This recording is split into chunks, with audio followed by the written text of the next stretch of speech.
Om Namo Narayana. We are continuing with the Annapurna Upanishad. We are in the middle of part 4, starting with verse 58, and we will finish up this section today. Knowledge depends on the states of objects. One having no knowledge is non-cognitive. Though he performs 100 actions, he is held to be non-inert. He is said to be liberated in life, the clear sphere of whose emotions is not in the least affected by objects. His knowledge is spiritual. Due to the absence of latent impressions in the mind, when nothing is imagined, it remains steady with cognitions similar to those of children and the dumb. Now the sage is no longer affected, for he resorts to the vast intelligent non-knowing in the objective mode.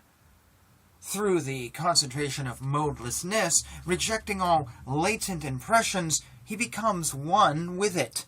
In the infinite, even that is dissolved.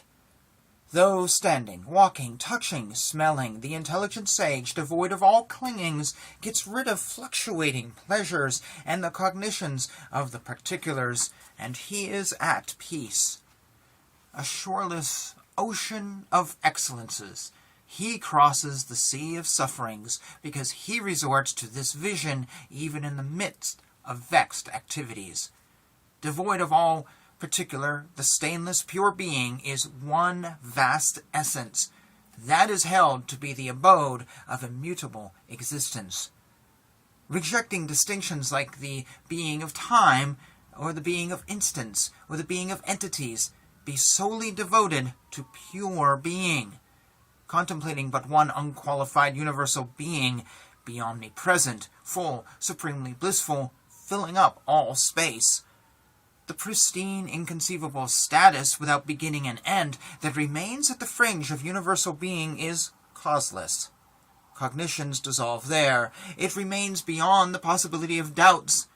A man who reaches that returns to pains no more. It is the cause of all beings. Itself has no cause. It is the quintessence of all essences. Nothing is more quintessential than it. In that vast mirror of intelligence, all these perceptions of objects are reflected, as the trees on the bank are reflected in the lake. That is the pure, unobscured truth of the self. When that is known, the mind is tranquilized. Having, through knowledge, won its essence, you become truly free from the fear of samsara.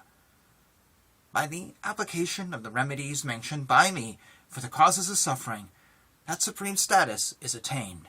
Now, if by manly endeavor you forcibly eschew latent impressions and establish yourself all alone in that indestructible status, even for a moment, at the very summit of universal being, well, at this very moment, you achieve it all right. Or, if you cultivate the status of universal being, that status you will attain with somewhat greater effort. If you stay meditating on the principle of cognition, through still greater effort, you will win that exalted status.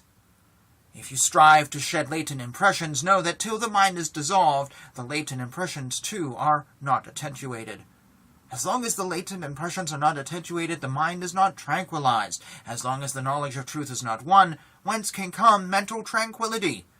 As long as the mind is not tranquil, truth cannot be known. So long as the knowledge of truth is not won, whence can mental tranquility come?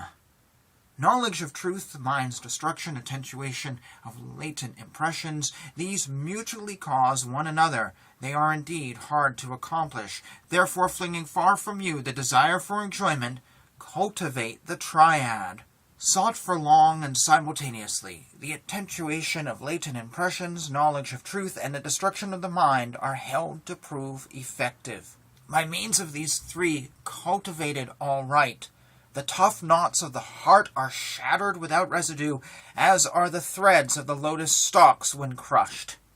Truth knowers know that breath control corresponds to the eschewal of latent impressions. Therefore, also practice this too. Practice breath control.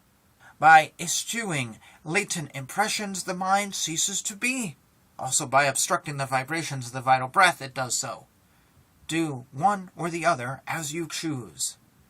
By the steady practice of breath control, the exercise of reasoning taught by the teacher, the practice of yogic postures, and the regulation of diet, that vibration of breath is obstructed. Through behavior without attachment, avoidance of contemplation of birth and empirical life, and the perception of the decline of the body, latent impressions cease to operate. The vibration of the vital breath is indeed the same as mind's vibration. The intelligent man should strive hard to conquer vibrations of the vital breath. Without sound reasoning, it is impossible to conquer the mind. Resorting to pure cognition and rejecting attachment, be steady. Abide solely in the heart, contemplating without conceptions the pristine, single, matchless, and indubitable status of cognition without objects, but perform action, having achieved the status of inactivity in the blaze of tranquil glory. The man who has slain his mind has achieved the object of his life. And thus ends Part 4. Thank you so much for joining me on this journey. Jai Shri Krishna.